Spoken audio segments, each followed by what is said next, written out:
Jonas, capítulo 1. A palavra do Senhor veio a Jonas, filho de Amitai, dizendo: Levante-se, vá à grande cidade de Nínive e pregue contra ela, porque a sua maldade subiu até a minha presença. Jonas se levantou, mas para fugir da presença do Senhor para Tarsis. Desceu a Jope e encontrou um navio que ia para Tarsis. Pagou a passagem e embarcou no navio para ir com eles para Tarsis, para longe da presença do Senhor. Palavra do Senhor, podeis assentar. Oremos mais uma vez. Deus, graças te damos por esse momento, por esse privilégio. E pedimos que o Teu Espírito Santo ministre aos nossos corações a Tua Santa Palavra nessa hora.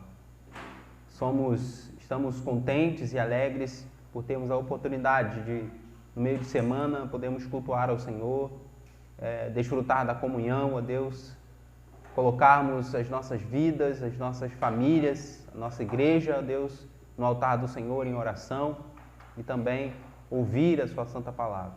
Muito obrigado, Senhor, por esse grande privilégio. Continue ministrando aos nossos corações. É o que pedimos. Em nome de Jesus. Amém e amém. Amados irmãos, de fato, hoje quero, junto com os irmãos, se atentar a esses 3 primeiros versículos e lançar mão de ensinamentos que são importantíssimos, destaques que devem nos fazer refletir, pensar e pedir ao Senhor por misericórdia. O livro de Jonas, amados irmãos, ele é tremendamente impactante. E nós vemos que o livro de Jonas, ele não é uma história infantil. O livro de Jonas não é uma história engraçada. O livro de Jonas é uma história muito séria, em que tem como personagem principal o próprio Deus. E esse Deus está apresentando para nós, no livro de Jonas, a sua soberania, a sua autoridade, o seu poder, assim como o seu amor, a sua compaixão, a sua misericórdia. E o livro de Jonas, amados irmãos, ele é tão atual e necessário para as nossas vidas, que aprove ao Senhor nos proporcionar essa oportunidade de estarmos aqui durante algumas quartas-feiras, refletindo sobre a mensagem do livro de Jonas. E nós queremos transitar sobre essa realidade, sobre essa temática. O Deus soberano que salva pecadores, mas que busca tratar o coração dos seus servos. Nós vimos na semana retrasada, tendo em vista que a semana passada é do conhecimento dos irmãos, que tivemos que dar uma correria na dinâmica da vida, levar a criança ao médico, mas com a graça de Deus estamos aqui. Mas foi nos apresentado a estrutura desse livro, em que no capítulo 1, o Deus soberano trata do Deus soberano e o profeta fujão. No capítulo 2, trata-se o Deus soberano e o profeta em oração. No capítulo 3, nós vemos o Deus soberano, o profeta e a pregação. E no capítulo 4, nós vemos o Deus soberano e o profeta em fúria. E agora, quero, junto com os irmãos, se atentar a esses 3 primeiros versículos para extrair lições para nós nessa noite. Amados, esse trecho do capítulo 1, ele está evidenciando de maneira clara, de maneira evidente, a desobediência do profeta. No versículo 1 e 2, nós vamos nos deparar com a ordem divina.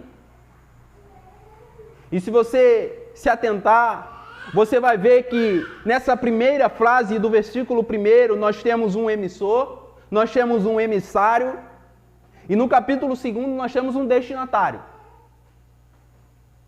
O emissor, que é o próprio Deus, o emissário, que é Jonas, e o destinatário, que são os ninivitas. E atente-se para essa expressão, a palavra do Senhor veio. Essa expressão, amados, com as suas variações, no Antigo Testamento ela aparece mais de 100 vezes. E eu chamo a atenção para essa expressão porque ela aponta para a origem, para a autoridade e para conteúdo. Origem porque a palavra flui e vem do próprio Deus.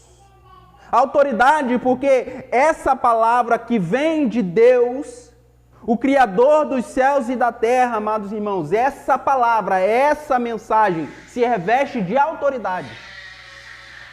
O profeta é apenas o arauto. O profeta é apenas aquele que transmite, é apenas aquele que propaga, é apenas aquele que proclama uma mensagem que não é sua. Ele, como nos tempos da monarquia, é um mensageiro que abre o rolo e transmite a mensagem do rei. E a autoridade não está no mensageiro. Quando o arauto abre e lê, a autoridade, amados, é da mensagem. Porque a mensagem transmite as palavras do rei. E também temos, amados irmãos, o conteúdo. A origem, porque a palavra vem de Deus. A autoridade, porque a palavra vem de Deus. E o conteúdo, porque a palavra vem de Deus. O profeta não tem autonomia, não tem autoridade para acrescentar, para diminuir, para deturpar, para transformar, para adocicar a mensagem. O profeta é chamado para transmitir a mensagem com fidelidade. O conteúdo estabelecido pelo próprio Deus. É por isso, assim como no domingo citei, amados irmãos, que nós devemos ter muito cuidado nos nossos tempos com aqueles que vêm até nós, aqueles que são os profetas agora não mais só televisivos, aqueles que são os profetas da internet e começam a dizer, eis que te digo, eis que te digo, eis que te digo. Devemos tomar cuidado, amados, porque não devemos nos atentar aos eis que te digo, que são proferidos por aí, mas devemos nos atentar ao assim diz o Senhor. E esse assim diz o Senhor, amados, é apresentado para nós quando o profeta profere a mensagem do rei. Quando o profeta, então, com fidelidade, transmite essa mensagem, nós podemos ter a certeza que essa mensagem tem a sua origem correta e tem autoridade sobre nós, quando o profeta é fiel ao seu conteúdo. É isso que o apóstolo Pedro, ele nos ensina. Na sua segunda carta, no capítulo 1, no versículo 20, primeiramente, porém, saibam que nenhuma profecia da Escritura provém de interpretação pessoal, porque nunca, jamais, qualquer profecia foi dada por vontade humana. Entretanto, homens falaram da parte de Deus, movidos pelo Espírito Santo. Quando a palavra vem de Deus, amados, ela tem autoridade sobre nós, quando o profeta, aquele que proclama, se atém ao conteúdo fiel da mensagem divina. A palavra do Senhor veio. E aqui agora nós temos a palavra do Senhor veio a Jonas, filho de Amitai. E quando apresenta esse Jonas junto com o filho de Amitai, já coloca já é uma apresentação do próprio livro, apresentando para nós, amados, que Jonas é um personagem histórico, é um personagem real.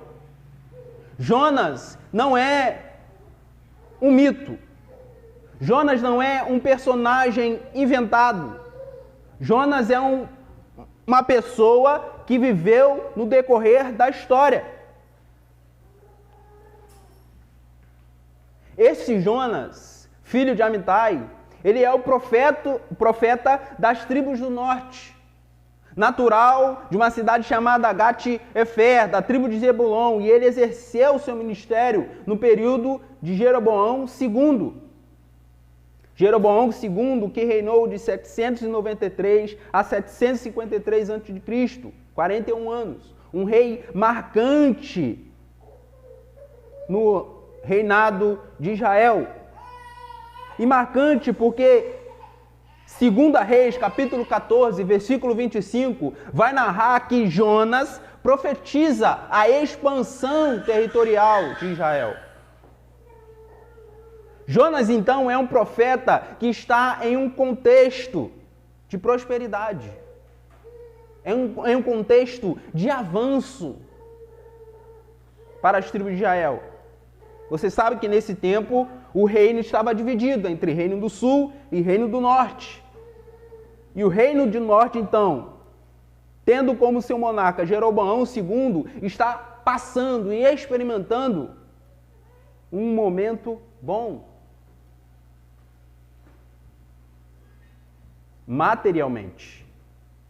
Porque ao mesmo tempo que Jonas está profetizando expansão, amados, Israel está enfrentando uma grave crise moral, ética e religiosa. E essa grave crise é denunciada pelo profeta Amós, que é contemporâneo de Jonas, junto com Oséias. E, amados irmãos, esse Jonas, filho de Amitai, que está exercendo o seu ministério sobre o reinado de Jeroboão II,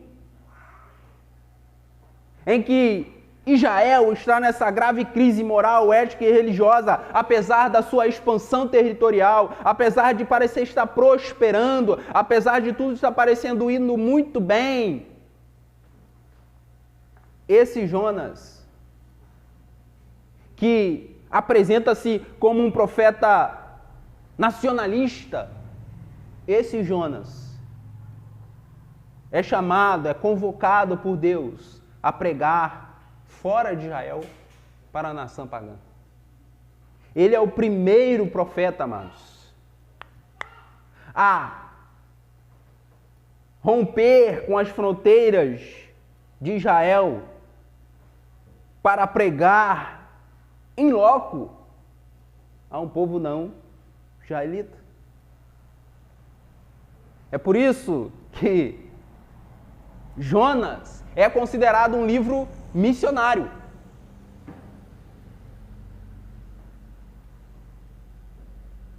Jonas, um profeta da tribo do reino do norte, profetizando coisas boas para Israel, em meio a uma grave crise moral, ética e religiosa, agora é convocado por Deus. E é interessante porque isso já dá uma indicação de que Jonas, amados, estava muito mais preocupado e dedicado com a sua nação, de forma que ele é de fato um nacionalista.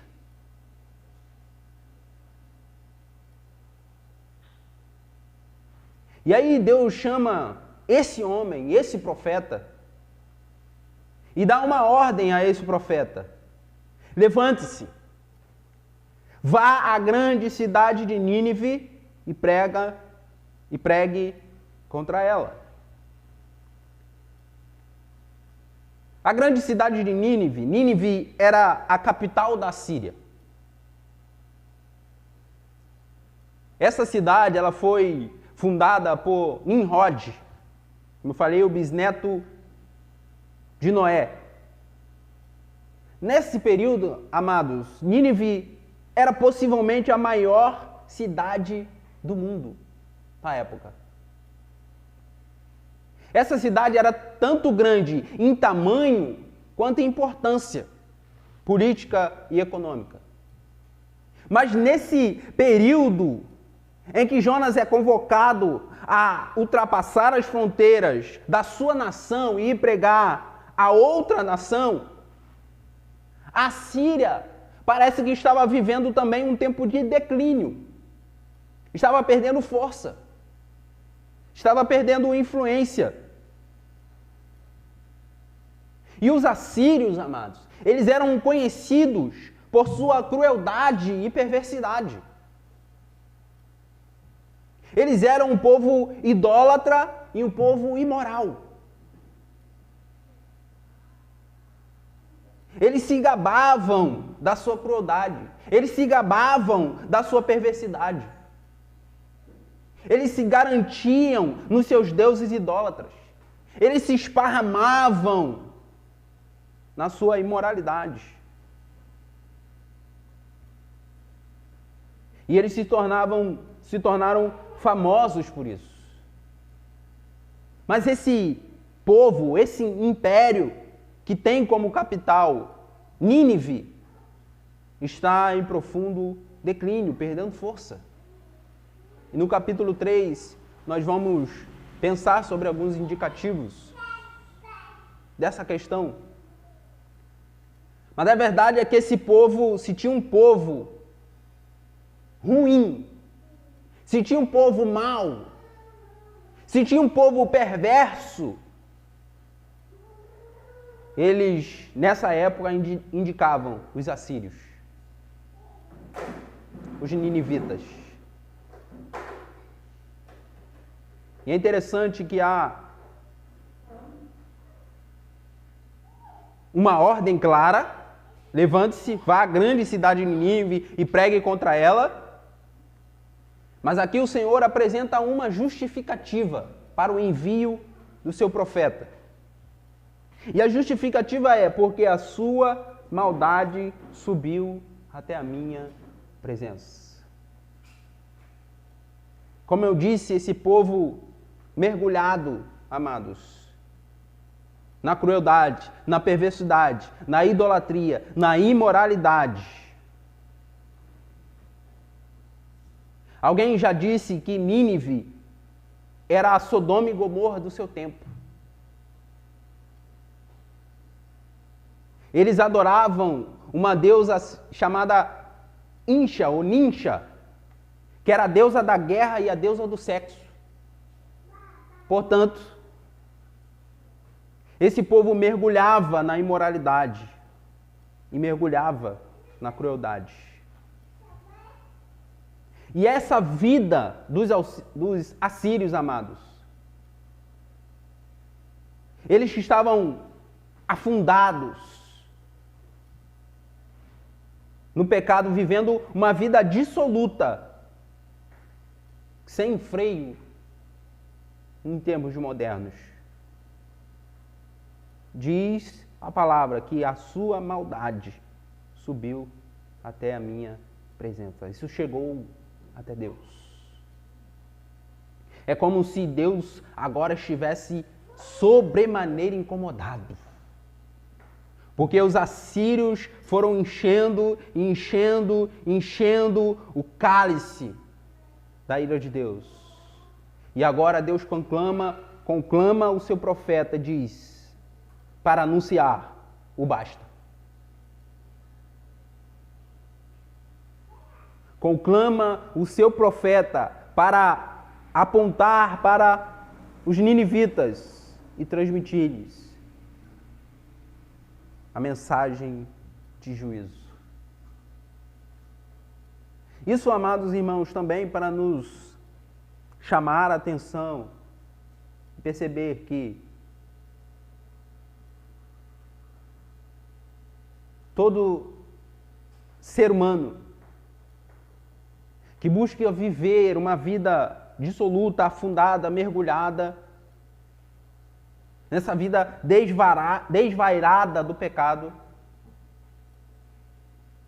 o cálice da ira, amados, está enchendo. Não está passando batido aos olhos de Deus. Deus declarará um basta. E o juízo virá. Mas, amado, Jonas foi convocado com uma ordem clara, incumbido com uma missão. Mas a resposta do profeta, do servo de Deus, à ordem divina, foi desobediência. Desobediência. E eu quero chamar então a atenção dos irmãos para 3 pontos, no versículo 3, para a nossa reflexão nessa noite. A primeira, perceba, versículo 3, Jonas se levantou, mas, conjunção adversativa, para fugir da presença do Senhor para Tarsis. O Senhor diz: levante-se, Jonas. E Jonas se levantou, mas ele se levantou para fugir da presença do Senhor. Perceba, amados, que há uma pronta resposta do profeta na direção oposta. Deus diz: levante-se e vai a Nínive. Ele se levanta, mas quer ir para Tarsis. A pronta resposta do profeta demonstra a sua desobediência, mas perceba que essa desobediência o conduz à insensatez. Jonas se levantou, mas para fugir da presença do Senhor. Esse mesmo Jonas, que mais à frente vai fazer uma declaração ortodoxa, clara. No versículo 9, ele diz: eu sou hebreu, eu temo ao Senhor, o Deus do céu, que fez o mar e a terra. Perceba que isso é um indicativo muito significativo e sério, amados. Jonas é um profeta ortodoxo, que tem doutrina reta.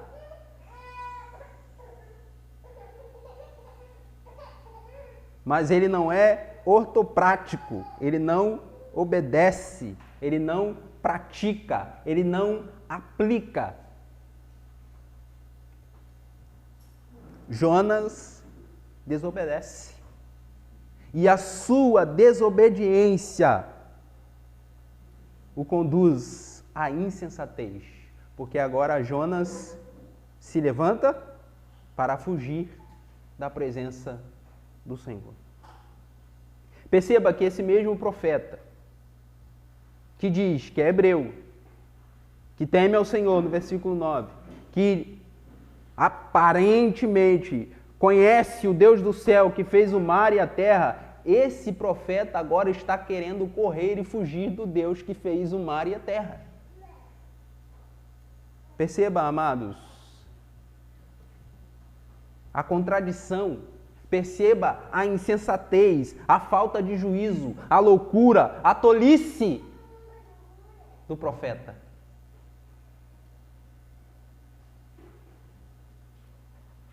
Jonas está tão mergulhado em viver na sua desobediência, dominado pelo seu ódio, dominado pelo seu egoísmo. Jonas prefere fugir a obedecer, e ele acredita que Deus está circunscrito a um povo, a uma região, a Israel. Por isso esse fugir da presença do Senhor, amados, é como se Jonas tivesse: eu vou sair da onde Deus atua.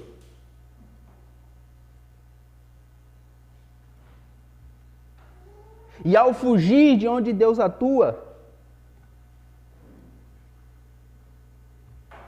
Deus não vai me pegar, Deus não vai me achar, o povo vai ficar tudo bem com o povo, e esse outro povo aí vai ser salvo não.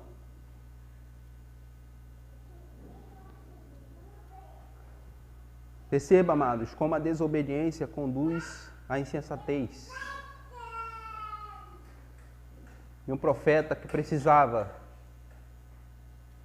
ter contato com o Salmo 139. Para onde fugirei do teu espírito? Um profeta que diz temer ao Senhor, que diz servir ao Senhor, que diz conhecer o Deus do céu que fez o mar e a terra. É o profeta que agora quer fugir de Deus, quer se afastar de Deus, quer se afastar da palavra de Deus. E essa desobediência o conduz a um comportamento insensato, louco, tolo, sem juízo. Não há como fugir de Deus. Mas Jonas, com seu coração endurecido,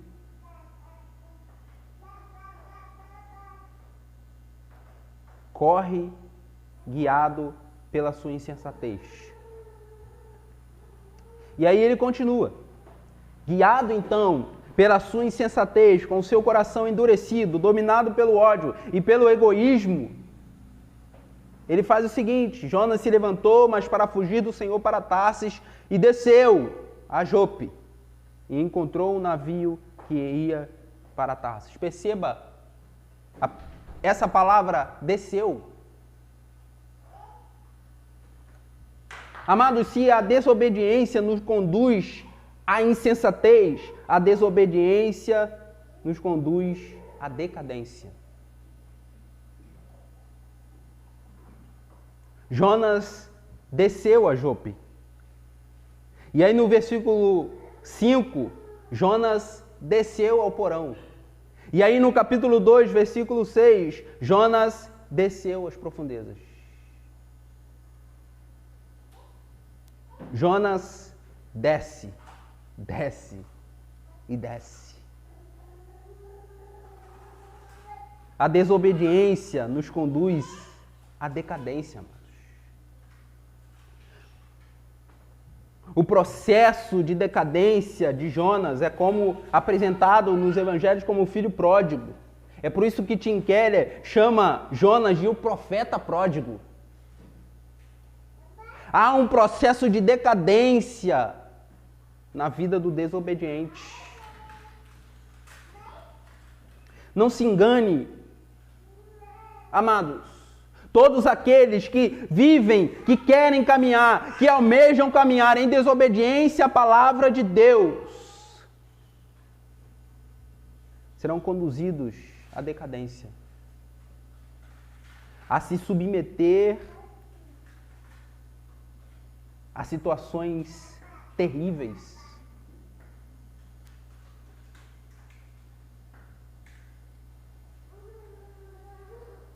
Quando o servo de Deus decide desobedecer, endurece o seu coração,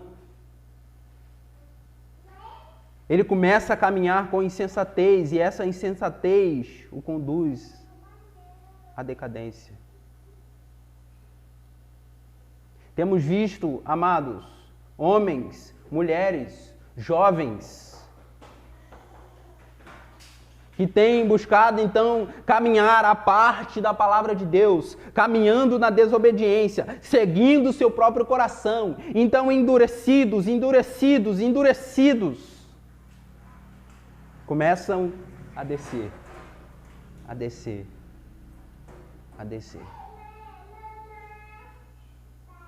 A desobediência à palavra de Deus, amados, conduz à decadência. Antes, pessoas atuantes, pessoas comprometidas,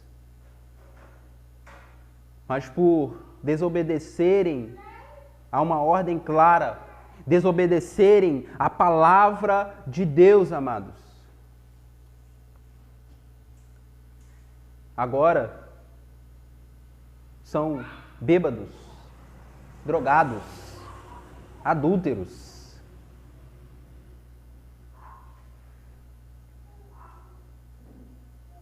São pessoas marcadas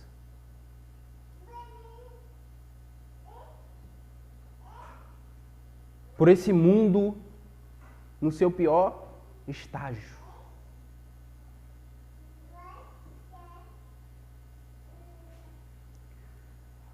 Há um tempo atrás, assisti um vídeo de um rapaz, e eu não recordo o nome dele, mas filho de crente, tinha nome bíblico ainda. E eu convivi com isso também quando eu trabalhei no Degase. Muitos nomes bíblicos. Filho de crente, criado na igreja, mas que por algum momento decidiu, como filho pródigo, experimentar e caminhar longe de Deus e da sua palavra. Esse jovem estava jogado nas ruas, sujo, mal cheiroso, num estado deplorável,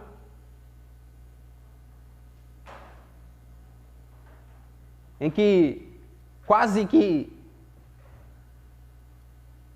naquelas piores situações que a pessoa é só pele e osso, dominada pelas drogas, pelos vícios.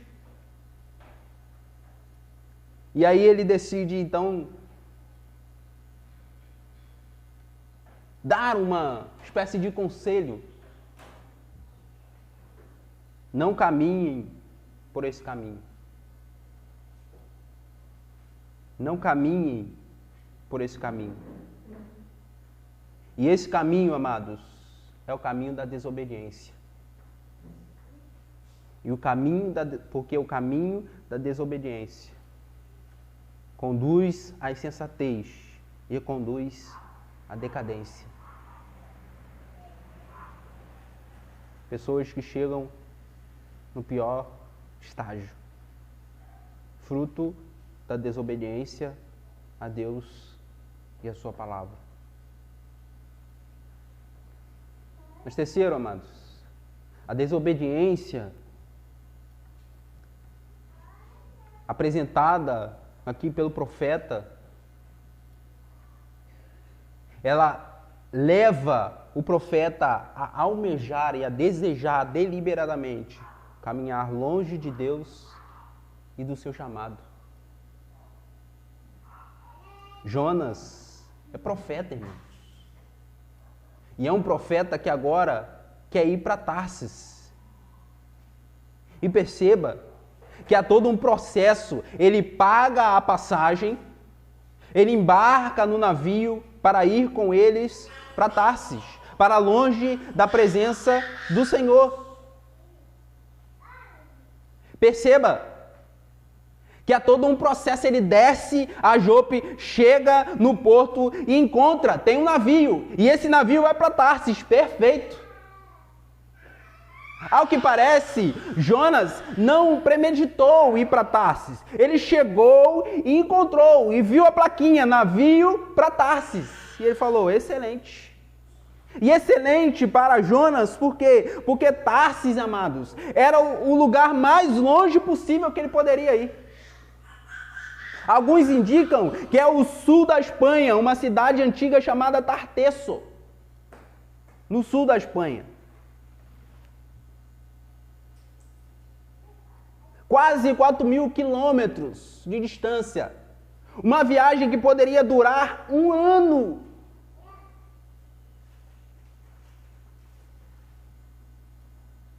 Perceba que com o objetivo de se afastar, amados, de Deus e do seu chamado, Jonas está disposto a enfrentar perigos e sofrimentos em uma viagem longa, cansativa, desgastante, Tudo isso para fugir de Deus e do seu chamado. E há uma afirmação de Billy Graham que diz: toda vez que o homem pensa em navegar para longe de Deus, o diabo tem sempre um barco pronto.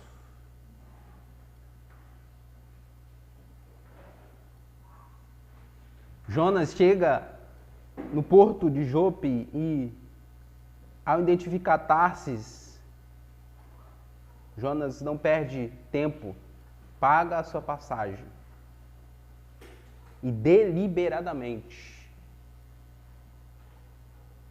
almeja fugir da presença do Senhor.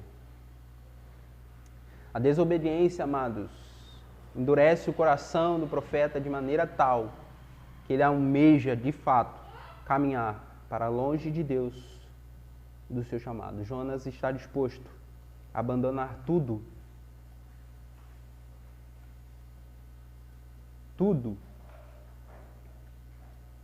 por causa das suas convicções, por causa dos seus objetivos, por causa dos seus desejos.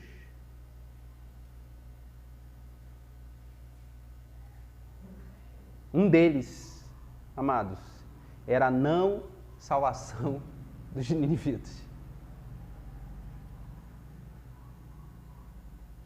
Jonas está disposto a fazer de tudo para que Deus não salvasse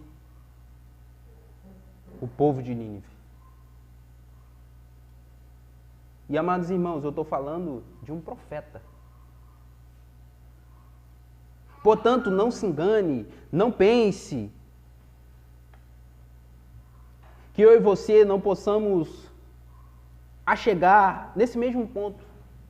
E às vezes algum de nós aqui está nessa situação, em desobediência à palavra de Deus, e não aceita a repreensão, não aceita a correção, não aceita a exortação, não aceita a instrução, não aceita a orientação, não aceita conselho, mas quer viver pelo seu próprio coração, defendendo, amados, os seus objetivos, a sua ideologia,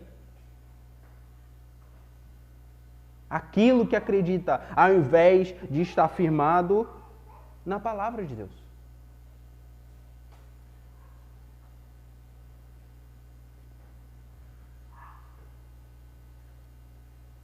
Vemos muitos irmãos, amados, infelizmente, que têm caminhado dessa forma, que têm caminhado assim. Estão preferindo caminhar para longe de Deus. Estão preferindo caminhar para longe do seu chamado. Estão preferindo viver na insensatez, na tolice. E estão caminhando para a decadência. Fruto da desobediência à palavra de Deus. Jonas sabia quem eram os ninivitas, sabia sua fama, sabia que os ninivitas já tinham feito incursões em Israel, sabia que Israel era inimigo dos assírios.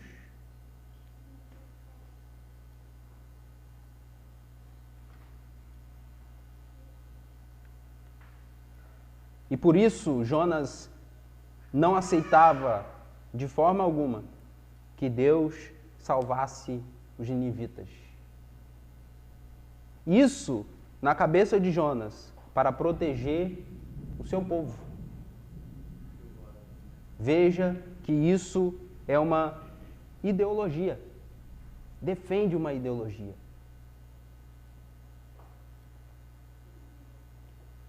Portanto, amados irmãos, eu quero caminhar para o encerramento,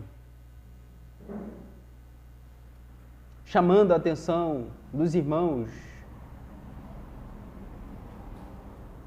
para que cada um de nós estejamos atentos a considerar a palavra de Deus mesmo quando ela vá contra os nossos interesses.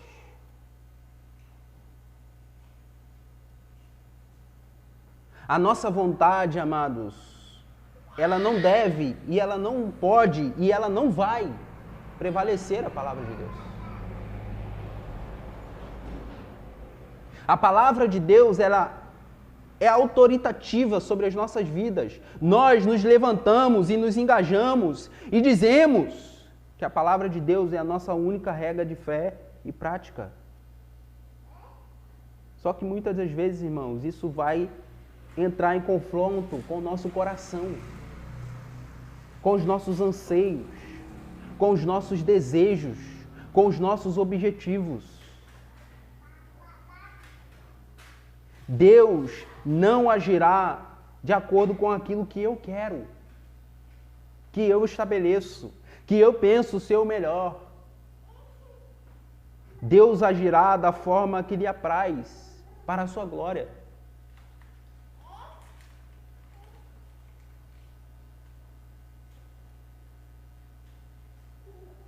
Será, amados irmãos, que o apóstolo Paulo queria ser açoitado, queria ser preso, queria ser abandonado, queria ser traído, queria ser decapitado?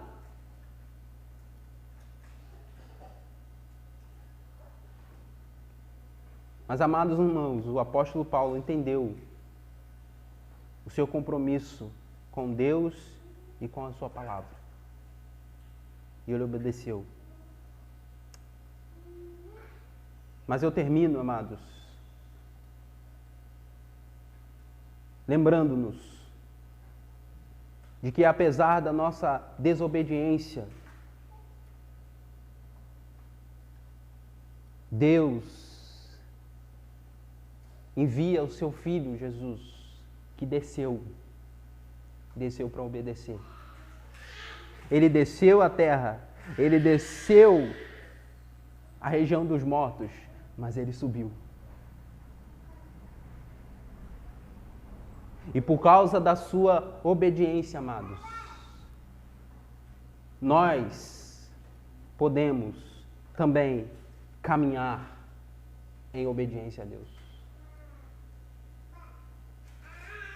Por causa da obediência de Cristo Jesus, nós podemos caminhar em obediência ao Pai. E a palavra de Deus nos encoraja e nos lembra, dizendo que eu sou o pão vivo que desceu do céu. Portanto, esse pão que desce, amados, está no meio de nós para que possamos, então,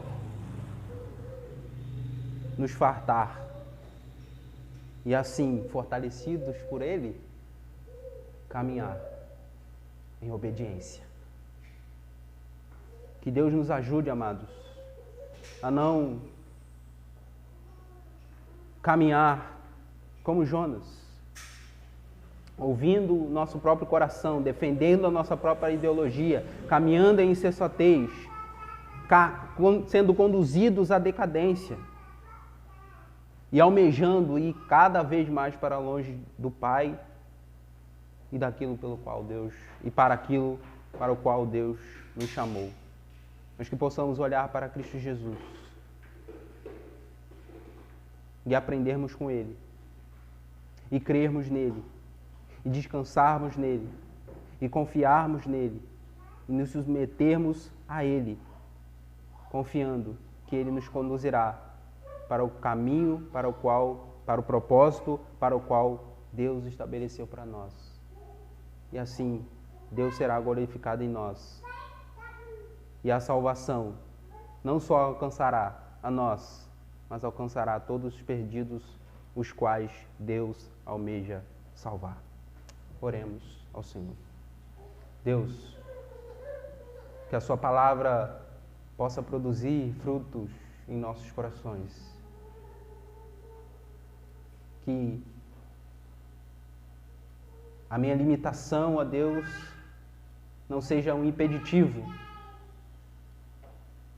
mas que a sua palavra possa produzir frutos em nossos corações nessa noite, de forma, Deus, que possamos olhar para Cristo Jesus, reconhecendo, Deus, que muitas das vezes desejamos e almejamos desobedecer ao Senhor, desobedecer a sua palavra, Deus, porque ela vai contra os nossos interesses, os nossos objetivos, os nossos desejos. Mas, ó Deus, que a sua palavra prevaleça em nossas vidas e em nossos corações, e assim possamos caminhar em obediência ao Senhor, ó Deus. Pedimos que o teu Espírito nos conduza, ó Deus, e nos fortaleça, e que, confiados e firmados em Cristo Jesus, nosso Senhor, possamos caminhar, ó Deus, até o fim, em obediência ao Senhor e à sua palavra. Muito obrigado por tudo que o Senhor tem feito por nós, que apesar de nós, apesar das nossas infidelidades, o Senhor permanece fiel, ó Deus. Muito obrigado por tudo que o Senhor tem feito por nós e em nós. Pedimos ao Senhor, continue trabalhando em nossos corações, ó Deus.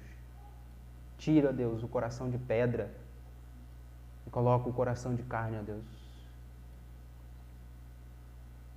Molda, conforma-nos à imagem de Jesus Cristo, seu Filho, ó Deus, em nós. Ó Deus, em nome de Jesus, é o que oramos. Amém. Amém. Amém, amados. Oração silenciosa, estamos encerrados nessa noite.